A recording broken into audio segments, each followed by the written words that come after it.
여러분 안녕하세요. 조피터입니다. 반갑습니다. 9월 2일 목요일입니다. 현재 시간은 오후 5시 47분입니다. 네. 저는 오늘 녹음을 하기 전에 머리를 잘랐습니다. 헤어커트를 했습니다. 머리를 이제 자를 때마다 느끼는 건데, 확실히 이렇게 커트를 한 번씩 하고 난 뒤에는 굉장히 기분 전환이 되는 것 같아요. 훨씬 더 이전보다 깔끔해지고 단정해진 제 모습을 보면서 기분이 좋아지는 거죠. 자아도취에 좀 빠지면서, 그래, 너는 이렇게 단정한 모습이 굉장히 잘 어울려, 이러면서 기분이 좋아지는 거죠. 네, 이렇게 별것 아닌 것 같은데도 불구하고 이렇게 기분 전환을 할 수 있는 요소들이 우리 삶의 구석구석 있는 것 같습니다. 그래서 사람들이 사실 아무것도 아닌 것 같은데 한 번씩 염색하고 파마하고 이렇게 하는 것들이 다 이유가 있는 것 같아요. 좀 나에 대해서 변화를 좀 주면서 기분 전환을 하는 거죠. 그럼 훨씬 기분이 좋아지고, 그럼 에너지가 좀 더 생기고, 삶을 조금 더 경쾌하게 보낼 수가 있는 거겠죠. 또 뭐가 있을까요?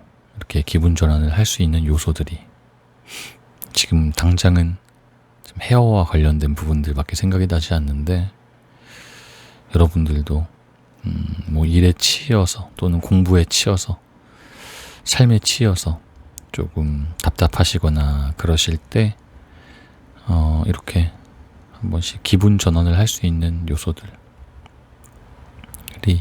뭐가 있을지 좀 고민해 보시고 해보셨으면 참 좋겠다 라는 생각이 들었습니다.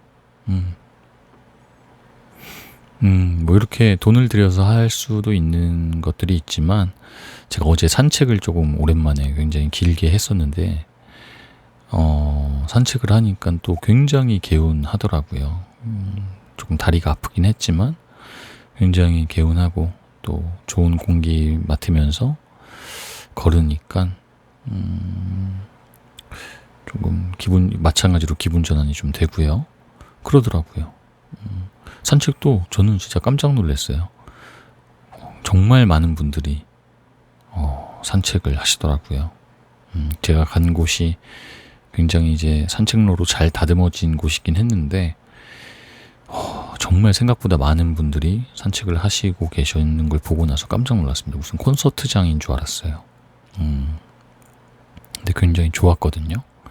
좋은 사람이랑 같이 있어서 그런지 잘 모르겠는데 굉장히 좋았습니다. 기분도 상쾌해지고. 그래서 여러분들께도 이렇게 딱히 돈을 들이지 않는 산책이라는 그런 방법도 있다라는 부분을 말씀드리고 싶고, 또 여러분들이 하실 수 있는 그런 다른 것들은 또 뭐가 있을지에 대해서 좀 고민해보는 시간을 가지셨으면 좋겠다라는 생각입니다. 사실 근데 알아서 잘 하고 계실 것 같긴 해요. 그렇습니다. 그렇습니다. 오늘 노인과 바다, 오늘 마지막 시간입니다. 5번째 시간인데, 오늘까지 하면은 모두 끝낼 것 같습니다. 노인과 바다는 크게 내용이 어렵지 않고 술술 잘 읽히는 책인데, 그 안에서 생각할 요지들이 조금 있는 것 같다라는 생각이 들었습니다. 어니스트 해밍웨이의 대표작이라고 할 수 있는 고전 소설인데, 재밌습니다. 저는 재밌게 읽고 있고 마지막까지 재밌게 읽을 것 같습니다. 여러분들은 어떠신지 굉장히 궁금하네요. 그러면은 노인과 바다 마지막 시간, 지금부터 함께 하도록 하겠습니다.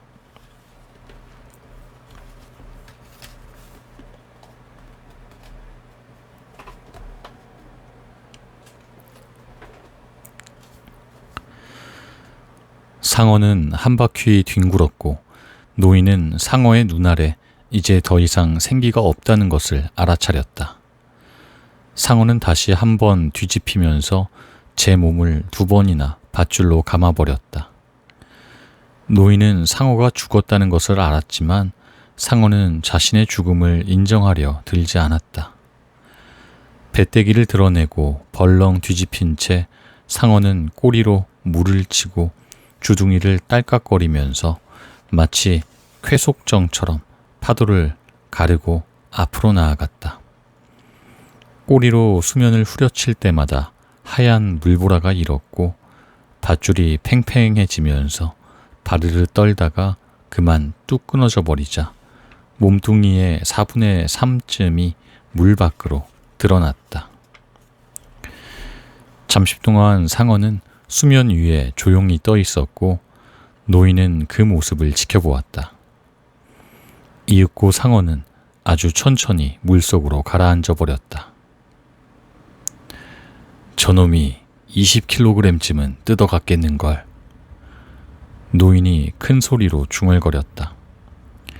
내 작살이랑 밧줄도 고스란히 가져가 버리고 말았어 하고 그는 생각했다. 내 큰 고기가 또다시 피를 흘리고 있으니 다른 상어떼가 몰려오겠지. 노인은 몸뚱이가 뜯겨 성하지 않게 되어버린 고기를 이제 더 이상 바라보고 싶지가 않았다. 고기가 습격을 받았을 때 마치 자신이 습격받는 듯한 느낌이 들었다. 하지만 나는 내 고기를 공격한 상어를 죽였어 하고 노인은 생각했다. 또한 놈은 내가 지금껏 봐온 것 중에서 가장 큰 댄투소였어. 정말이지 지금까지 큰 상어 놈들을 많이 보아왔지만 말이야. 좋은 일이란 오래가는 법이 없구나 하고 그는 생각했다. 차라리 이게 한낱 꿈이었더라면 얼마나 좋을까. 이 고기는 잡은 적도 없고 지금 이 순간 침대에 신문지를 깔고 혼자 누워 있다면 얼마나 좋을까. 하지만 인간은 패배하도록 창조된 게 아니야. 그가 말했다. 인간은 파멸당할 수 있을지는 몰라도 패배할 수는 없어. 하지만 고기를 죽여서 정말 안 됐지 뭐야 하고 그는 생각했다. 이제부터 정말 어려운 일이 닥쳐올 텐데 난 작살조차 갖고 있지 않으니. 댄투소란 놈은 무척이나 잔인하고 힘이 센 데다가 머리도 좋지. 하지만 그놈보다야 내가 더 똑똑하지. 아니야, 어쩌면 그렇지 않을는지도 몰라. 하고 그는 생각했다. 그놈보다 어쩌면 내가 좀 더 좋은 무기를 갖추고 있을 뿐인지도 몰라. 이복의 늙은이 너무 생각하지 말게. 이대로 곧장 배를 몰다가 불운이 닥치면 그때 맞서 싸우시지. 그가 큰 소리로 말했다. 하지만 난 생각을 해야 해 하고 그는 생각했다. 내게 남아있는 것이라고는 생각하는 일밖에 없으니까. 생각하는 일하고 야구밖에 뭐가 있는가. 그런데 저 훌륭한 디마지오 선수는 내가 상어의 골통을 내리찍은 솜씨를 어떻게 생각할까? 그야 대단한 솜씨라고는 할 수 없지만 하고 그는 생각했다. 그 정도라면 누구라도 할 수 있으니까. 하지만 내 손이 발 뒤꿈치에 뼈돌기처럼 그렇게 불리한 조건이었을까? 나로서는 알 수 없는 일이지. 헤엄을 치다가 가오리를 밟아 침에 찔려 아래쪽 다리가 마비되고 참을 수 없을 만큼 아팠던 적을 제외하고는 발에 이상이 있어 본 적이 한 번도 없었거든. 이 늙은이야, 뭔가 좀 유쾌한 일을 생각해봐. 이제는 시시각각 집으로 가까이 다가가고 있지 않은가. 게다가 고기 무게가 20kg이 줄어 배는 그만큼 가볍게 달리고 있고 말이야. 그가 말했다. 노인은 배가 해류 안쪽으로 들어가면 어떤 일이 일어날지 잘 알고 있었다. 그러나 지금으로서는 어떻게 할 도리가 없었다. 아니야, 방법은 있어. 노의 손잡이에다 칼을 단단히 잡아매 놓으면 돼. 노인이 큰 소리로 말했다. 그래서 노인은 키를 겨드랑이 밑에 끼우고 발로 돛자락을 밟고 그 일을 했다. 자, 됐어. 난 여전히 늙은이야. 하지만 전혀 무방비 상태에 있진 않아. 그가 말했다. 미풍이 다시 불어오기 시작했고 배는 미끄러지듯 달렸다. 고기의 앞쪽 부분만을 보고 있으려니 희망이 조금 되살아났다. 희망을 버린다는 건 어리석은 일이야 하고 그는 생각했다. 더구나 그건 죄악이거든. 죄에 대해서는 생각하지 말자 하고 그는 생각했다. 지금은 죄가 아니라도 생각할 문제들이 얼마든지 있으니까. 게다가 나는 죄가 뭔지 아무것도 모르고 있지 않은가. 난 죄가 뭔지 아무것도 모르고 있는데다 죄를 믿고 있는지도 확실하지 않아. 고기를 죽이는 건 어쩌면 죄가 될지도 몰라. 설령 내가 먹고 살아가기 위해 또 많은 사람들을 먹여 살리기 위해서 한 짓이라도 죄가 될 거야. 하지만 그렇게 되면 죄 아닌 게 없겠지. 죄에 대해서는 생각하지 말기로 하자. 그런 것을 생각하기에는 이미 때가 너무 늦었고 또 죄에 대해 생각하는 일로 벌어먹고 사는 사람도 있으니까 말이야. 죄에 대해선 그런 사람들에게나 맡기면 돼. 고기가 고기로 태어난 것처럼 넌 어부로 태어났으니까. 산 페드로도 저 훌륭한 디마지오 선수의 아버지처럼 어부였지. 그러나 노인은 자신과 관련이 있는 일이라면 모든 걸 생각하기를 좋아했다. 더구나 읽을 책도 없었고 들을 라디오도 없었기 때문에 이것저것 생각을 많이 했고 또한 죄에 대해서도 계속 생각했다. 네가 그 고기를 죽인 것은 다만 먹고 살기 위해서 또는 식량으로 팔기 위해서만은 아니었어 하고 그는 생각했다. 자존심 때문에 그리고 어부이기 때문에 그 녀석을 죽인 거야. 너는 녀석이 아직 살아있을 때에도 사랑했고 또 녀석이 죽은 뒤에도 사랑했지. 만약 네가 그놈을 사랑하고 있다면 죽여도 죄가 되지 않는 거야. 아니, 오히려 더 무거운 죄가 되는 걸까? 이 늙은이야, 생각을 너무 많이 하는군. 그가 큰 소리로 말했다. 하지만 넌 덴투소를 죽였을 때 죽이는 걸 즐기고 있었잖아 하고 노인은 생각했다. 그 녀석도 너처럼 산 고기를 먹고 사는 동물이야. 그놈은 다른 상어들처럼 썩은 고기를 먹는 놈도 아니고 개걸스럽게 먹어치우기만 하는 대식가도 아니야.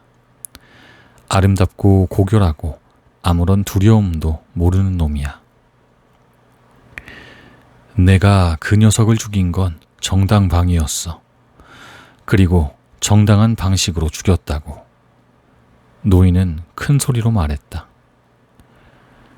더구나 이 세상의 모든 것은 어떤 형태로든 다른 것들을 죽이고 있어 하고 그는 생각했다. 고기를 잡는 일은 나를 살려주지만 동시에 나를 죽이기도 하지. 그 소녀는 나를 살려주고 있어 하고 노인은 생각했다. 나 자신을 너무 속여서는 안 되지.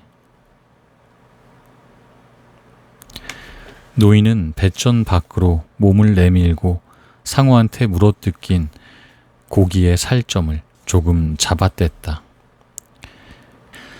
그 고기점을 씹으면서 고기의 질과 맛을 음미했다.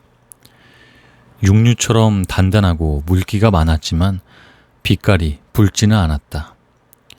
힘줄도 없어서 시장에 내다 팔면 가장 비싼 값을 받을 수 있을 것 같았다. 그러나 바닷물 속의 피냄새를 없앨 도리가 없었으며 노인은 최악의 사태가 다가오고 있다는 사실을 알아차리고 있었다.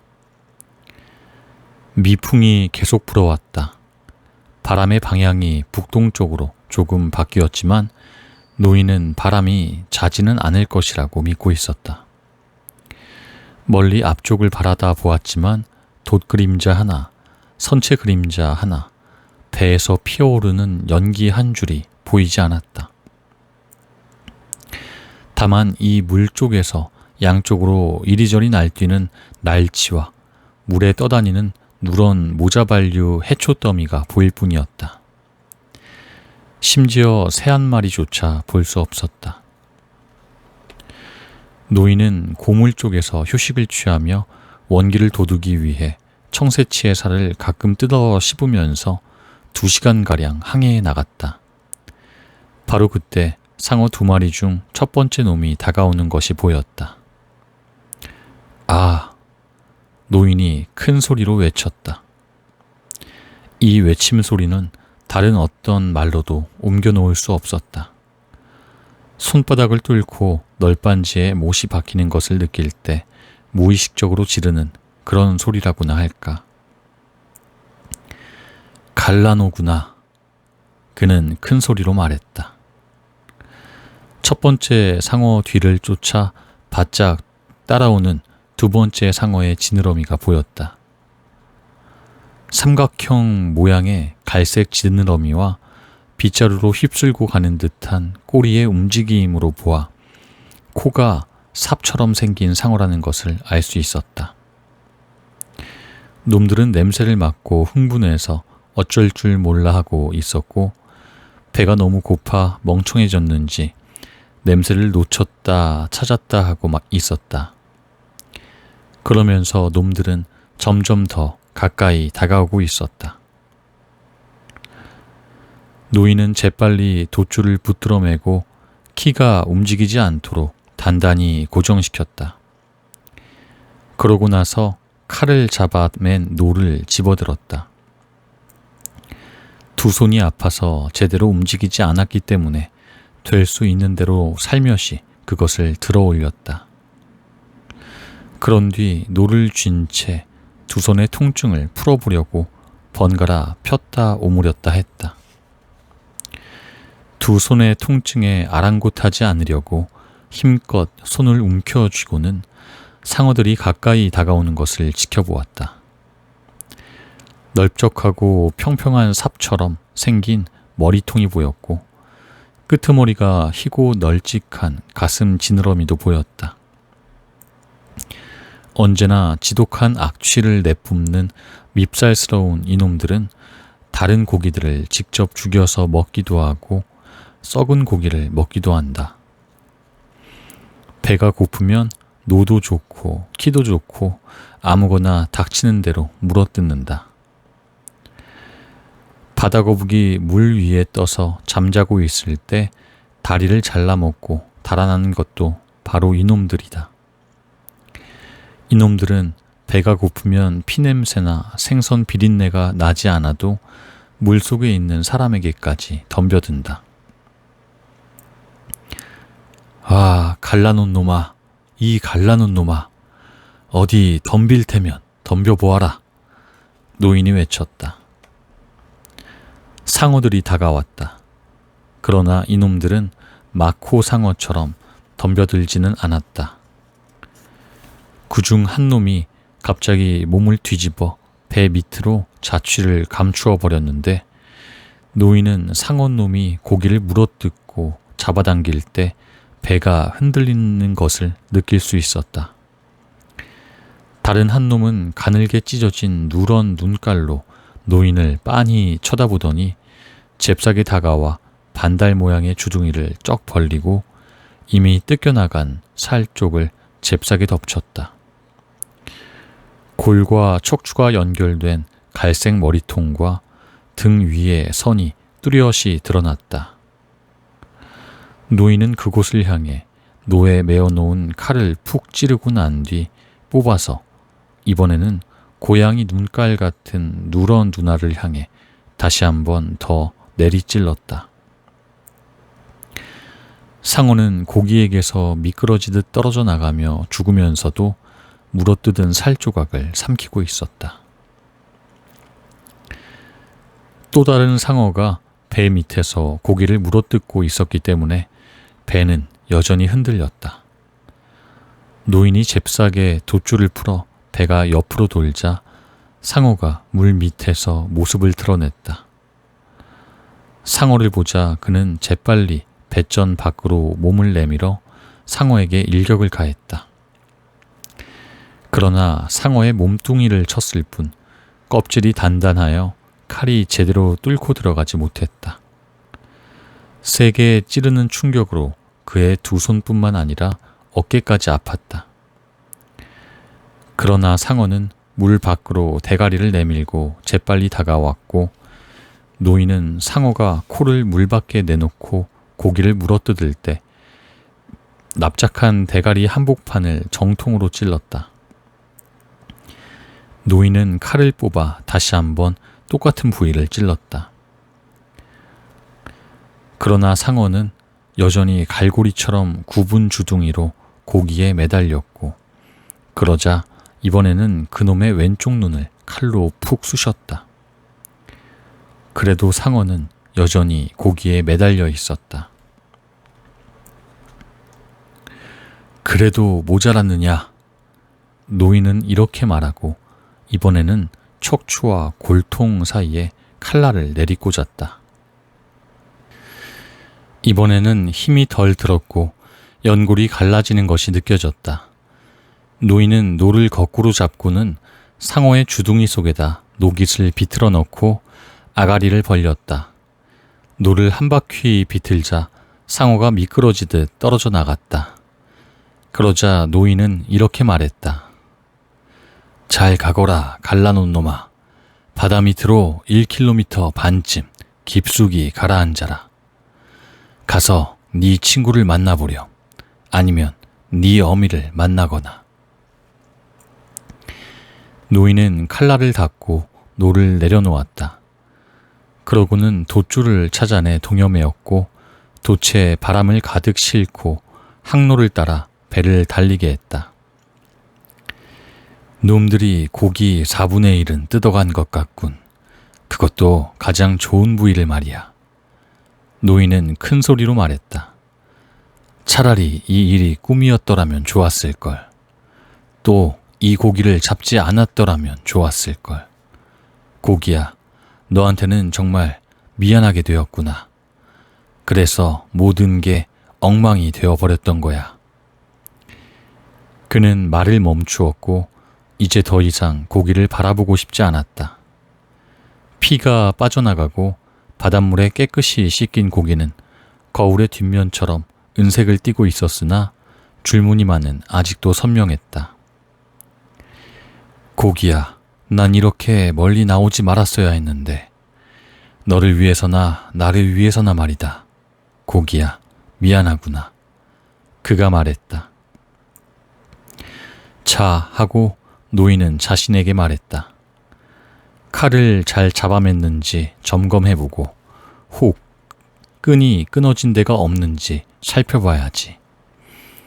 놈들이 계속 더 몰려올 테니 손도 제대로 쓸 수 있도록 해둬야겠어. 칼을 갈 숫돌이 있으면 좋으련만. 노인은 노 끝 부분에 묶은 끈을 살펴보고 나서 말했다. 숫돌을 가지고 올 걸 그랬어. 갖고 왔어야 할 것들이 많군 하고 그는 생각했다. 하지만 이 늙은이야, 넌 그것들을 가지고 오지 않았잖아. 지금은 갖고 오지 않은 물건을 생각할 때가 아니야. 지금 갖고 있는 물건으로 뭘 할 수 있는지 생각해보란 말이다. 자넨 여러모로 좋은 충고를 해주는군.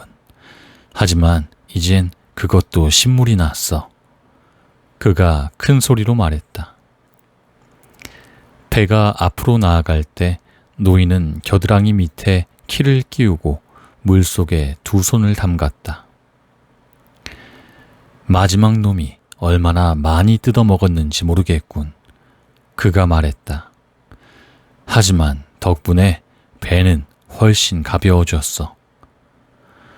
그는 물어뜯긴 고기의 아랫배 부분에 대해선 생각하고 싶지 않았다. 상어가 쿵하고 덮칠 때마다 살점이 떨어져 나갔을 테니 지금쯤 고기는 온갖 상어가 뒤쫓아오도록 바다의 고속도로처럼 널찍한 수로를 만들어 놓고 있다는 것을 잘 알고 있었다. 이것 한 마리면 한 사람이 한겨울 내내 먹고 살 수 있을 텐데 하고 노인은 생각했다. 그런 생각은 집어치워. 이젠 그저 휴식을 취하면서 남은 고기를 지킬 수 있도록 손이나 제대로 풀어두도록 해. 이제 바다에는 피냄새가 진동할 테니 내 손에서 나는 피냄새쯤이야 아무것도 아닐 테지. 더구나 지금은 내 손의 출혈도 대단치가 않아. 또 걱정될 만한 상처도 없고 피를 흘린 덕분에 왼손에 쥐가 나지 않는 건지도 몰라. 이제 무슨 생각을 해야 하나 하고 노인은 생각했다. 아무것도 없어. 아무 생각도 하지 말고 다만 다음 상어놈들을 기다리기로 하자. 차라리 이게 꿈이라면 얼마나 좋을까 하고 노인은 생각했다. 하지만 누가 알겠어. 일이 모두 잘 풀리게 될지도 모르잖아. 다음에 공격해 온 놈도 코가 납작한 삽상어였다. 그놈은 마치 구유에다 주둥이를 갖다 대고 있는 돼지처럼 다가왔다. 만약 돼지한테 사람 머리가 그대로 쑥 들어가 버릴 만큼 그렇게 큰 주둥이가 있다면 말이다. 노인은 상어가 고기에게 덤벼들도록 그대로 내버려 두었다가 노 끝에 메어둔 칼로 골통을 내리찔렀다. 그러나 상어가 구르면서 몸뚱이를 뒤로 젖히는 바람에 칼날이 딱 하고 부러졌다. 노인은 자리에 앉아서 키를 잡았다. 큼직한 상어는 처음에는 실물 크기로 보이다가 차츰 작아지더니 나중에는 아주 조그마한 점이 되어 천천히 물속으로 가라앉아 버렸는데 노인은 그 모습을 보지 않았다. 그런 광경은 언제나 노인을 사로잡았었다. 그러나 지금은 거들떠보지도 않았다. 아직 작살이 남아있어. 하지만 별로 소용이 없을 거야. 그래도 노 두 개에 키 손잡이와 짤막한 몽둥이가 한 개 있어. 노인이 말했다. 이제 난 상어놈들한테 완전히 지고 말았구나 하고 노인은 생각했다. 이제 너무 늙어서 몽둥이로 상어를 때려 죽일 만한 힘도 없어. 그렇지만 내게 노와 짤막한 몽둥이와 키 손잡이가 있는 한 끝까지 싸워볼 테다. 노인은 다시 두 손을 바닷물 속에 담갔다. 벌써 오후가 저물어 가고 있었고 바다와 하늘 밖에는 아무것도 보이지 않았다. 바람은 전보다 훨씬 세차게 불고 있었고 그래서 그는 어서 무티 보이기를 바랐다. 이 늙은이야, 너는 지쳐있단 말이다. 속속들이 지치고 만 거야. 그가 말했다. 상어떼가 또다시 공격해 온 것은 해가 떨어지기 직전이었다. 노인은 고기가 물속에 만들어 놓은 것이 틀림없는 널찍한 수로를 따라 쫓아오고 있는 갈색 지느러미들을 보았다.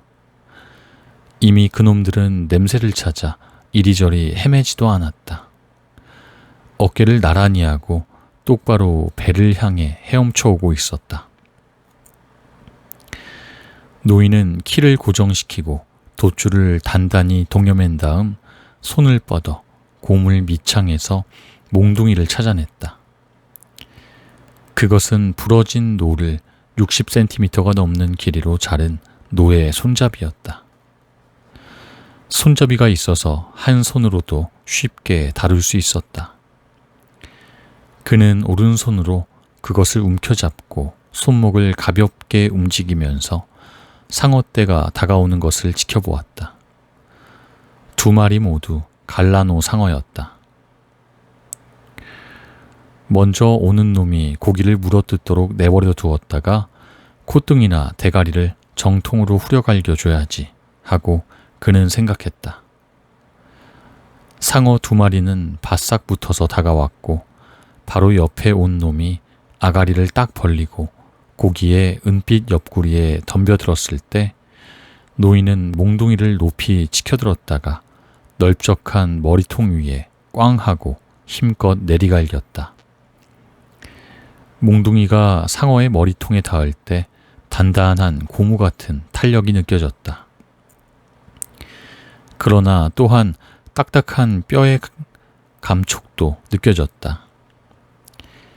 그는 상어가 고기한테서 스르르 미끄러져 떨어지는 순간 다시 한번 세차게 콧등을 힘껏 후려 갈겼다. 또 한 마리는 가까이 다가왔다가 멀리 떨어졌다가 하다가 입을 딱 벌리고 다시 가까이 덤벼들었다. 그놈이 고기에게 덤벼들어 덥석 물었다가 입을 다물 때 주둥이 옆으로 살점이 허옇게 떨어져 나가는 것이 보였다. 노인은 힘차게 몽둥이를 휘둘러 그놈의 골통만을 내리쳤지만 상어는 그를 한번 흘낏 바라보고 고기의 살을 물어뜯었다. 상어가 고기를 삼키려고 뒤로 물러날 때 또다시 그놈을 향해 몽둥이를 내리쳤지만 육중하고 단단한 고무 같은 탄력만 느껴질 뿐이었다. 갈라놓은 놈아, 이리 덤벼라. 어디 다시 한번 덤벼보아라. 노인이 소리쳤다.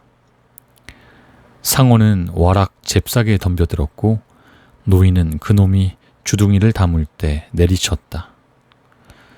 그는 몽둥이를 되도록 높이 치켜들었다가 보기 좋게 힘껏 내리쳤다. 이번에는 상어의 골통 아래쪽 뼈에 맞는 것이 느껴졌으며 상어가 굼뜨게 살점을 물어뜯고 고기에게서 서서히 물러날 때 또다시 같은 부위를 후리쳤다. 노인은 상어가 다시 한번 공격해 오려니 하고 지켜보았지만 두 놈 모두 나타나지 않았다. 잠시 후 한 놈이 수면 위에서 빙글빙글 원을 그리며 헤엄치고 있는 것이 보였다. 다른 놈은 이제 지느러미조차 보이지 않았다. 놈들을 죽이는 것까지야 기대할 수 없지 하고 노인은 생각했다. 아마 한창 때 같았으면 틀림없이 죽일 수도 있었을 테지만 하지만 두 놈 모두에게 심한 상처를 입혔으니까 성하지는 못할 거야. 두 손으로 몽둥이를 휘두를 수만 있었다면 첫 번째 놈은 확실히 죽였을 텐데 이렇게 늙었어도 말이야 하고 그는 생각했다. 노인은 도무지 고기를 바라볼 생각이 들지 않았다. 이미 절반은 물어뜯겨 없어졌으리라는 것을 잘 알고 있었기 때문이다. 그가 상어떼와 싸우는 동안 해는 벌써 떨어져 버렸다. 이제 곧 어두워지겠는걸. 그럼 이제 아바나의 불빛이 보이겠지. 혹시 너무 동쪽으로 나왔다면 새로운 해안의 불빛이 보일 테고. 그가 말했다. 이제 그다지 멀리 떨어져 있지는 않을 텐데 하고 노인은 생각했다. 아무도 나 때문에 걱정을 하지 않았으면 좋겠는데 물론 그 아이는 내 걱정을 하고 있을 거야. 하지만 그 아이는 확신하고 있을 거야. 늙은 어부들도 내 걱정을 할 테지. 그 밖에 다른 많은 사람도 역시 걱정하고 있겠지 하고 노인은 생각했다. 난 정말 좋은 마을에 살고 있구나. 고기는 너무 심하게 뜯겨 있었기 때문에 노인은 이제 더 이상 고기에게 말을 걸 수가 없었다. 문득 어떤 생각이 그의 머리를 스쳐갔다. 고기는 이제 반동강이가 되었구나. 한때는 온전한 한 마리였는데 내가 너무 멀리까지 나왔어. 내가 우리 둘을 모두 망쳐버렸어. 노인이 말했다. 하지만 너랑 나 둘이서 많은 상어를 죽이고 다른 고기들도 죽이지 않았느냐. 고기야, 지금까지 넌 얼마나 많이 죽였니? 대가리에 뾰족한 창날 같은 주둥이를 공연히 달고 있는 건 아니잖아. 노인은 이 고기에 대해 만약 이 고기가 자유롭게 헤엄쳐 돌아다닐 수 있다면 상어를 상대로 어떻게 싸울까 하고 흐뭇한 마음으로 상상해 보았다. 고기의 주둥이를 잘라내어 그것을 갖고 상어놈들과 싸웠더라면 좋았을 텐데 하고 그는 생각했다. 하지만 그것을 잘라낼 도끼도 칼도 없지 않던가. 만약 잘라낼 수 있어 노의 손잡이에 그것을 잡아맸다면 얼마나 훌륭한 무기가 되었겠는가. 그랬더라면 우리는 함께 싸울 수가 있었을 텐데. 한밤중에 상어놈들이 다시 공격해 오면 어떻게 하지? 어떻게 할 작정이냐고? 놈들과 싸우는 거지. 죽을 때까지 싸울 거야. 그가 말했다. 그러나 이제 날이 어두워진 데다 하늘에 비치는 환한 빛도 불빛도 보이지 않았고 다만 불어오는 바람에 돛이 한결같이 팽팽해져 있을 뿐 노인은 어쩌면 자신이 이미 죽은 몸이 아닐까 하는 느낌이 들었다. 그래서 두 손을 마주잡고 손바닥을 만져보았다. 손은 죽어있지 않았고 그래서 두 손을 폈다 오므렸다 함으로써 살아있다는 고통을 느낄 수 있었다. 고물에 몸을 기대어 보고 자신이 죽지 않았다는 것을 알았다. 어깨가 그렇게 말해주었던 것이다. 만약 이 고기를 잡으면 기도를 하겠다고 약속했었지 하고 그는 생각했다. 하지만 지금은 너무 지쳐서 기도를 드릴 수 없어. 부대를 가져다가 어깨를 덮는 게 좋겠어. 노인은 고물 쪽에 누워서 키를 잡고 하늘에 환한 불빛이 비춰오기만을 기다렸다. 고기는 반밖에 남지 않았군 하고 그는 생각했다. 운이 있으면 어쩌면 앞쪽 반만이라도 가져갈 수 있겠지. 내게도 조금쯤은 운이 남아 있어야 할 게 아닌가. 그럴 리 없어 하고 그는 말했다. 너무 멀리까지 나왔을 때 너는 이미 운수를 망쳐버리고 만 거야. 바보 같은 생각은 이제 그만하시지. 정신 똑바로 차리고 키나 잡아. 이제부터라도 행운이 찾아올지 어떻게 알아. 그가 큰 소리로 말했다. 행운을 파는 곳이 있다면 조금 사고 싶군. 그가 말했다. 하지만 무엇으로 사지? 그는 자신에게 물어보았다. 잃어버린 작살과 부러진 칼과 부상당한 이 손으로 그걸 살 수 있을까? 어쩌면 살 수 있을지도 몰라. 넌 바다에서 보낸 여든 나라고도 나흘로 그것을 사려고 했어. 상대방도 너에게 그걸 거의 팔아줄 듯 했잖아. 그가 말했다. 쓸데없는 생각은 하지 말자 하고 노인은 생각했다. 행운의 여신이란 여러 모습으로 나타나는 법인데 누가 그것을 알아본단 말인가. 어쨌든 어떤 모습의 행운이라도 얼마쯤 손에 넣고 그것이 요구하는 대로 값을 치를 테야.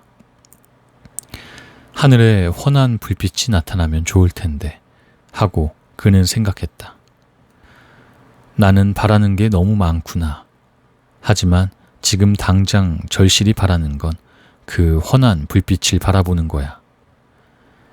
그는 더 편한 자세로 앉아 키를 잡으면서 몸의 통증 때문에 자신이 죽지 않았다는 것을 느끼고 있었다.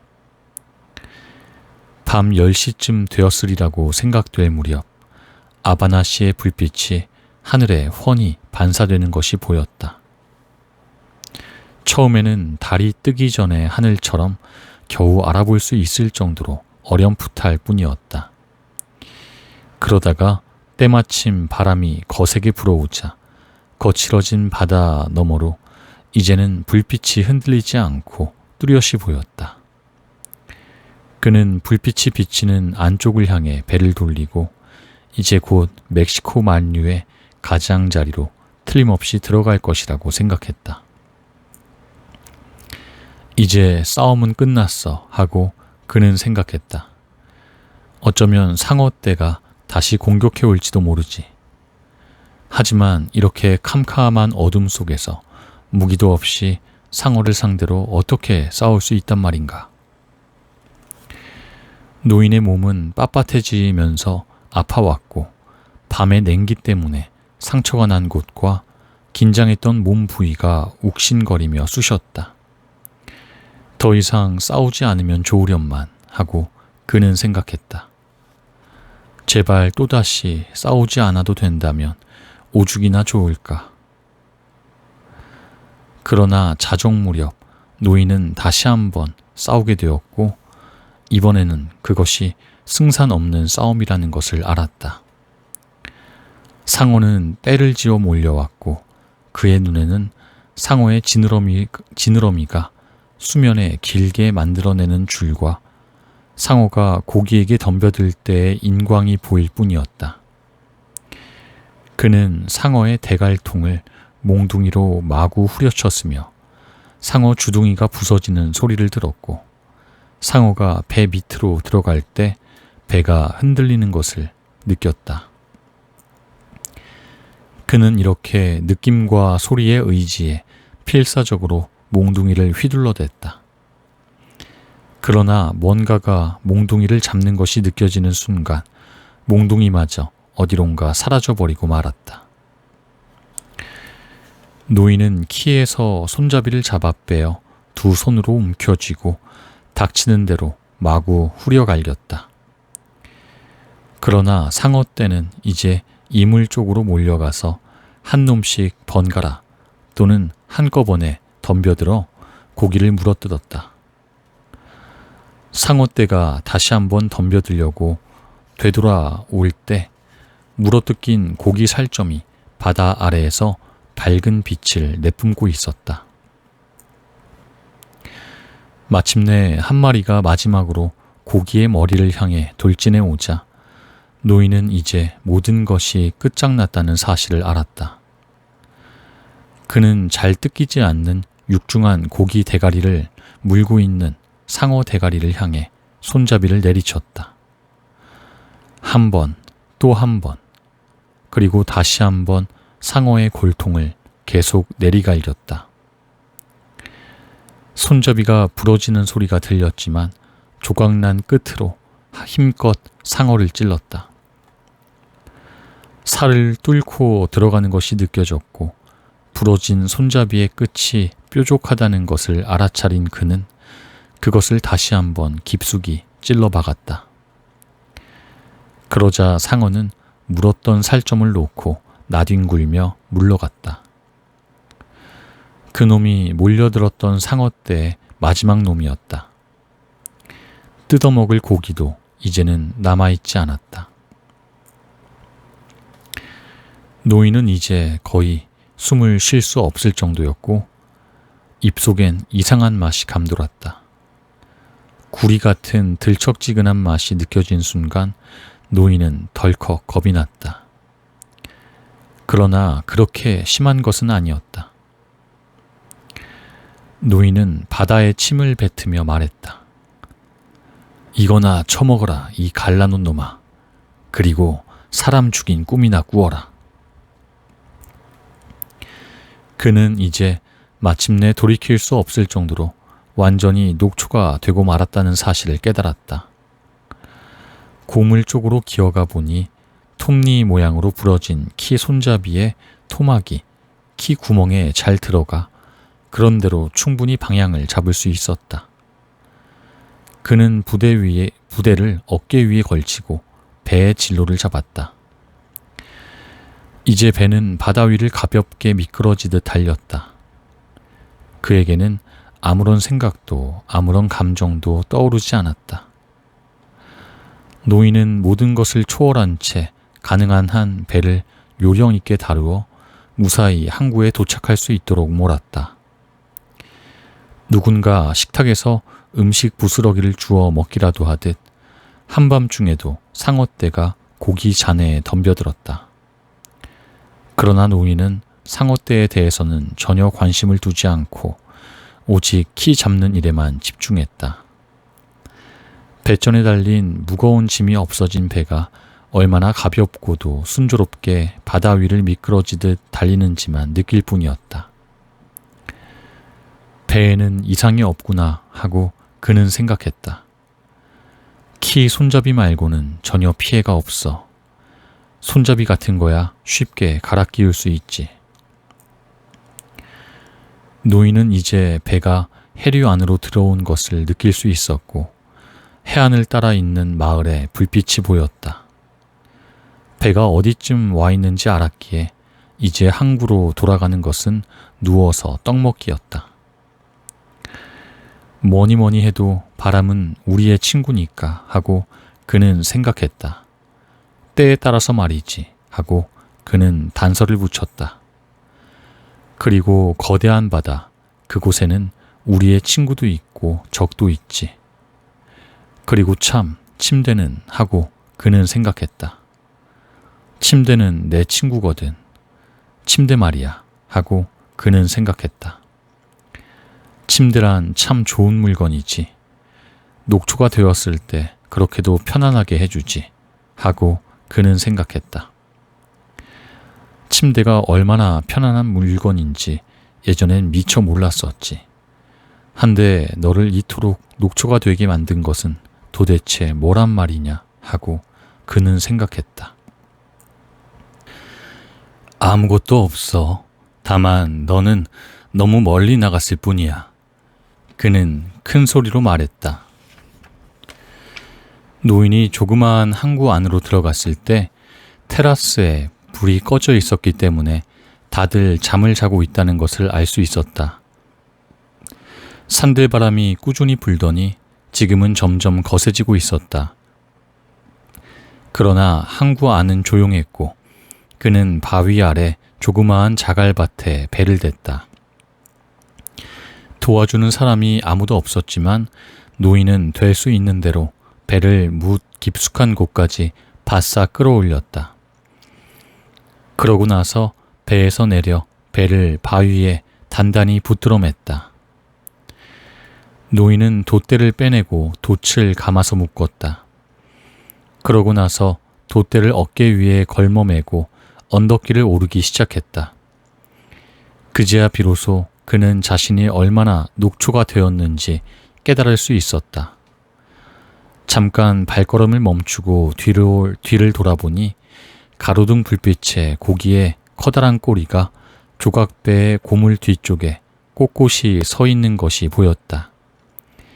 그리고 허옇게 드러난 등뼈에 선과 뾰족한 주둥이가 달린 시커먼 머리통, 그리고 그 사이가 모조리 앙상하게 텅 비어있는 것이 보였다. 노인은 다시 언덕길을 오르기 시작했고 언덕 꼭대기에 이르렀을 때 그만 넘어져 돛대를 어깨에 걸머맨 채 한참 동안 누워 있었다. 일어나려고 애썼지만 너무 힘이 들었다. 그래서 가까스로 돛대를 어깨에 맨 채 앉아 길 쪽을 바라보았다.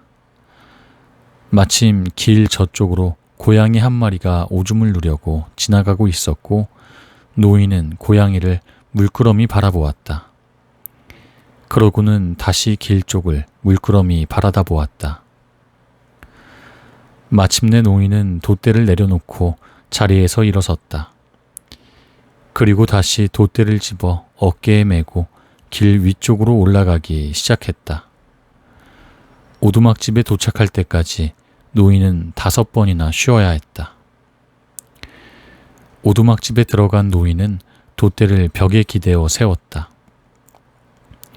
어둠 속에서 물병을 찾아 물을 한 모금 마셨다.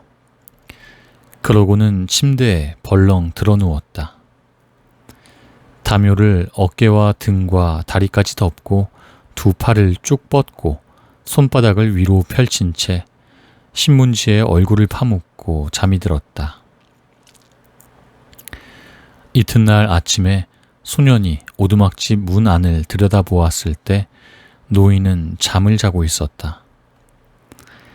그날은 바람이 몹시 사납게 불어서 유망어선이 바다에 나갈 수 없었기 때문에 소년은 늦잠을 자고 일어나 아침마다 그랬듯이 노인의 오두막집에 와본 것이었다. 소년은 노인이 숨을 쉬고 있는지 확인하고 나서 노인의 두 손을 보더니 울기 시작했다. 그리고 커피를 가져오려고 조용히 오두막집을 빠져나와 길을 따라 내려가면서도 줄곧 엉엉 울었다.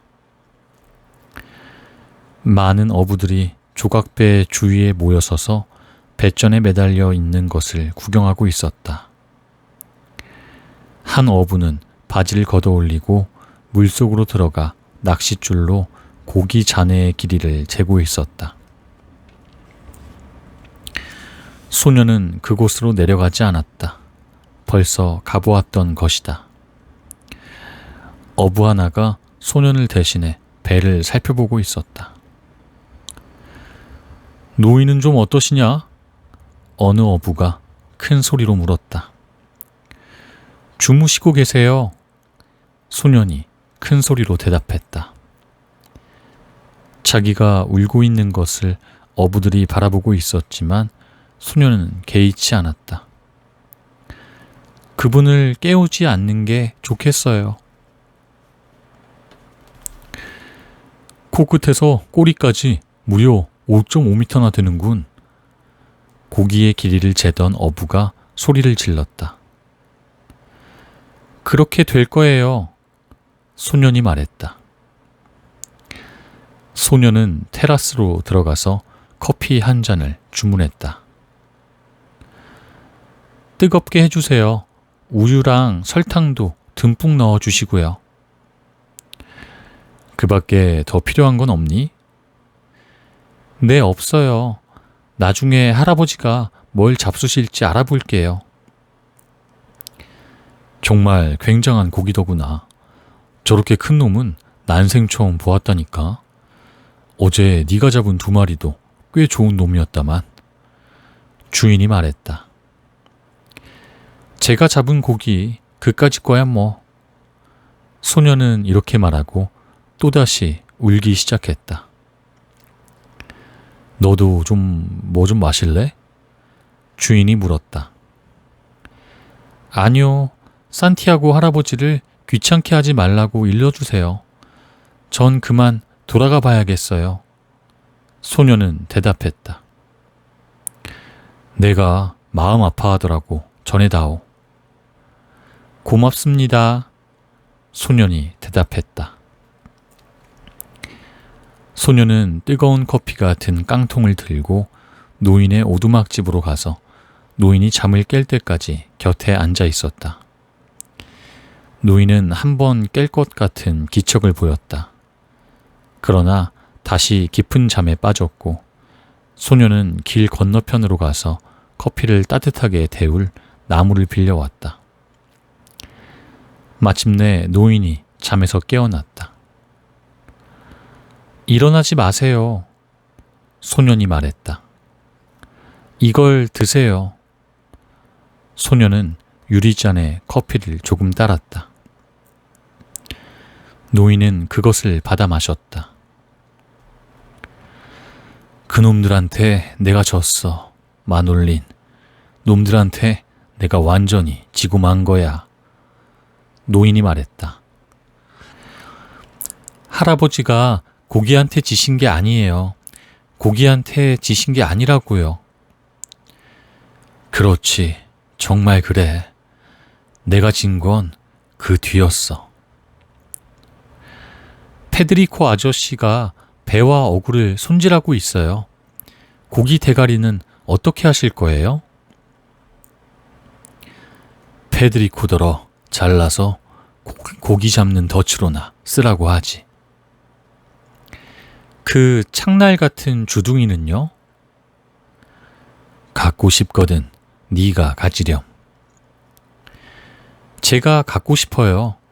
이제 우리는 다른 일에 대해서 계획을 세워야 해요. 소년이 말했다. 사람들이 나를 찾았니? 물론이죠. 해안 경비대랑 비행기까지 동원됐어요. 바다는 엄청나게 넓고 배는 작으니 찾아내기가 여간 어렵지 않았을 테지. 노인이 말했다. 그는 자기 자신과 바다가 아닌 이렇게 말상대가 될 누군가가 있다는 게 얼마나 반가운지 새삼 느꼈다. 네가 보고 싶었단다. 그런데 넌 뭘 잡았니? 노인이 물었다. 첫날에는 한 마리 잡았고요. 이튿날에도 한 마리, 그리고 셋째 날엔 2마리나 잡았어요. 아주 잘했구나. 이젠 할아버지하고 같이 나가서 잡기로 해요. 그건 안 돼. 내겐 운이 없어. 운이 다 했거든. 그런 소리 하지 마세요. 운은 제가 갖고 가면 되잖아요. 소년이 대꾸했다. 네 가족들이 뭐라고 하지 않을까? 상관없어요. 어제도 2마리나 잡았는걸요?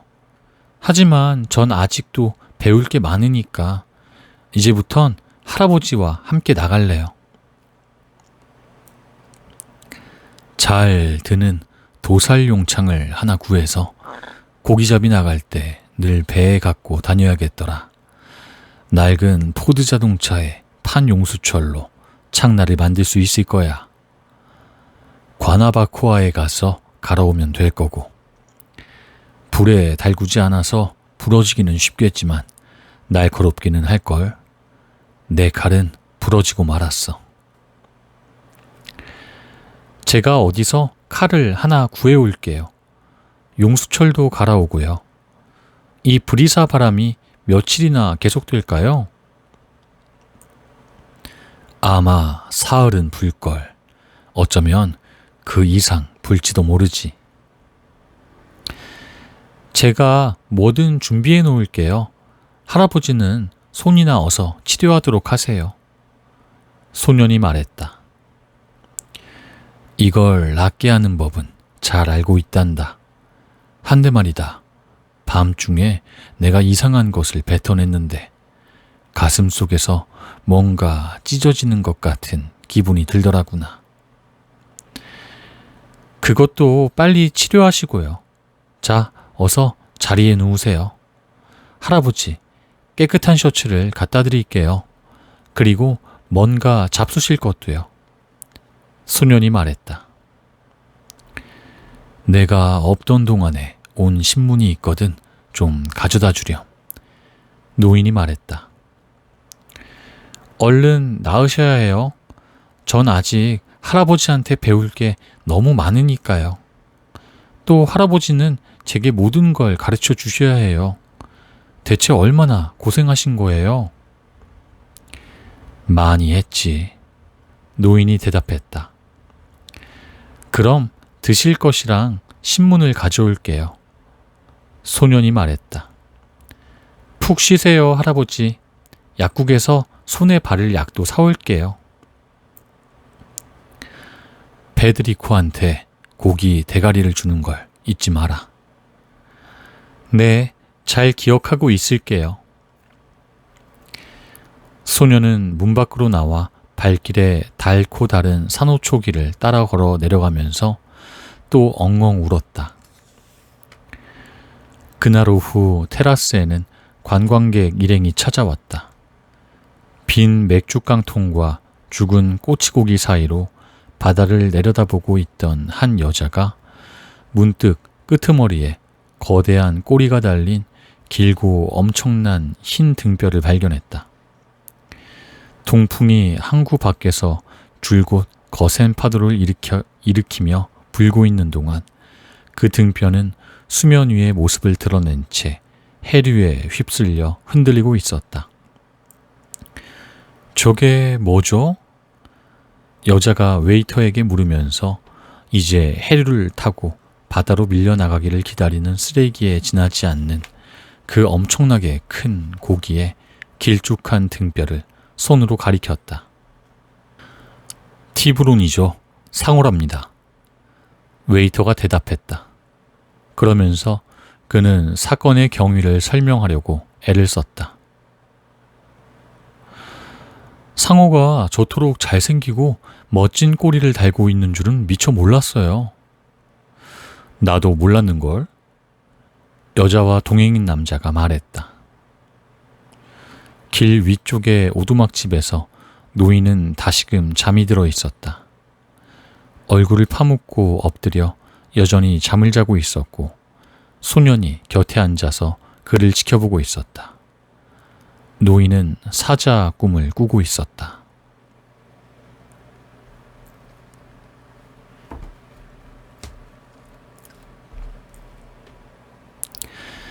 네, 지금까지 어니스트 해밍웨이의 노인과 바다를 모두 읽어봤습니다. 어떠셨나요, 여러분? 어떤 생각이 여러분들의 머릿속에서 스쳐 지나가셨나요? 내용 자체는 굉장히 단순합니다. 한 노인이 바다에 나가서 청새치와 치열하게 사투를 벌이고요. 결국 많은 각고의 노력 끝에 청새치를 잡았죠. 그리고 다시 이제 마을로 복귀하는 과정에서 많은 상어들을 만나서 상어들에게 청새치를 뺏기는 그런 정말 간단한 내용인데 이 내용들을 보면서 여러분들은 어떤 생각이 드셨는지 굉장히 궁금합니다. 제가 앞서 다른 오프닝에서도 말씀드린 것처럼 저는 1차원적으로 좀 생각을 해봤습니다. 깊게 생각하고 해석은 저도 못하기 때문에 1차원적인 생각을 해봤는데 이 책을 읽으면서 정말 제가 혼신의 힘을 다해 노력했던 정말 제 여태까지 짧은 인생 속에서 가장 많은 노력을 기울였던 아나운서 준비 때 시간이 많이 기억이 났습니다. 제가 아나운서 준비를 한 6년 정도 했습니다. 그런 도전의 시간들, 정말 끊임없이 도전했던 시간들이 많이 떠올랐습니다. 실패가 굉장히 많았죠. 노력도 굉장히 많았고 그 과정, 6년이라는 그 과정들이 이 노인과 바다를 읽으면서 많이 대입이 됐어요. 또 더 좋았던 것은 청새치를 결국 잡았지만 상어한테 뺏겼잖아요.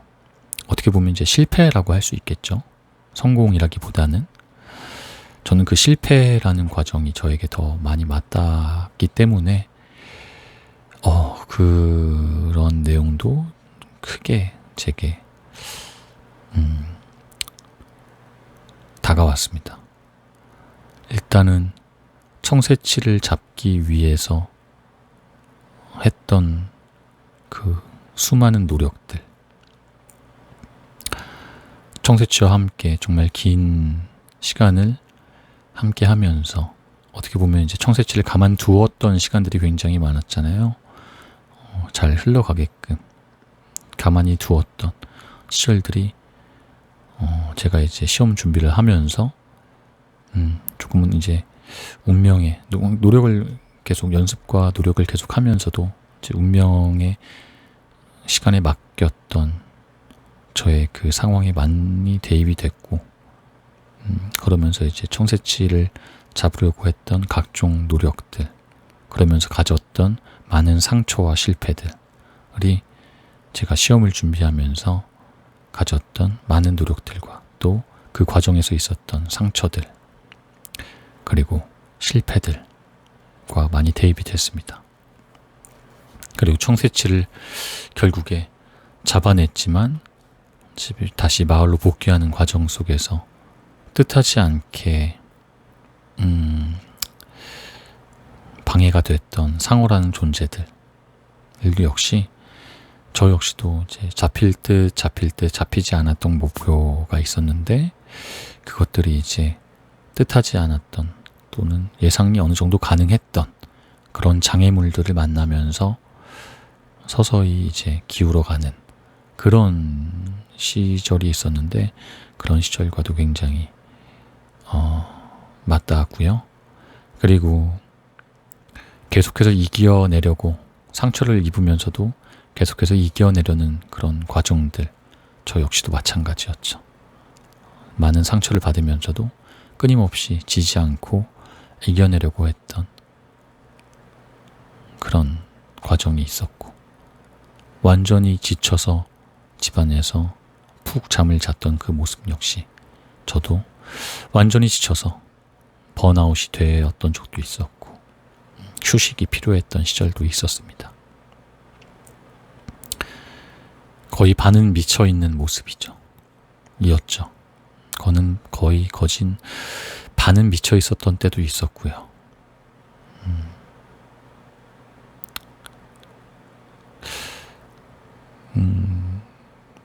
사람들이 모두 상어에게 물어뜯긴 청새치를 보면서 정말 거대했을 것이라는 예상, 역시 저의 어떠한 실력을 보면서 정말 거대한 무언가를 가지고 있지만 결과는 좋지 않았구나 하는 타인의 시선들로 대입이 됐습니다.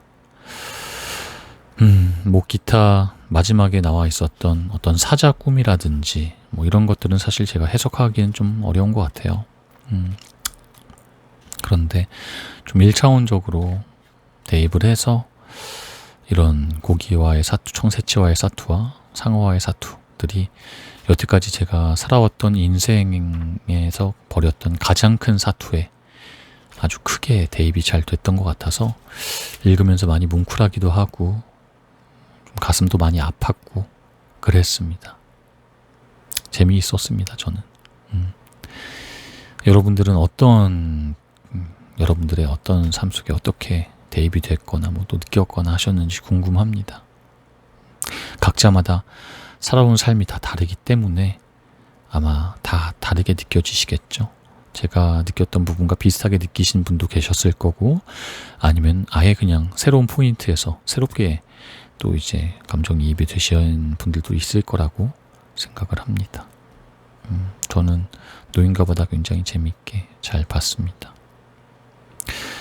여러분들도 부디 저처럼 재밌게 읽으셨기를 바라겠습니다. 네. 이 책 역시 나중에 다시 한번 읽고 싶다라는 생각이 많이 드는 그런 책이었습니다. 역시 고전 문학의 매력은 분명히 있는 것 같습니다. 그렇습니다. 오늘 녹음은 여기까지고 노인과 바다는 여기까지입니다. 여러분들 여태까지 들어주셔서 너무너무 정말 감사드리고요. 조피터는 항상 책을 담담히 여러분들께 들려드리도록 하겠습니다. 다음 책으로 뵙도록 하겠습니다. 안녕.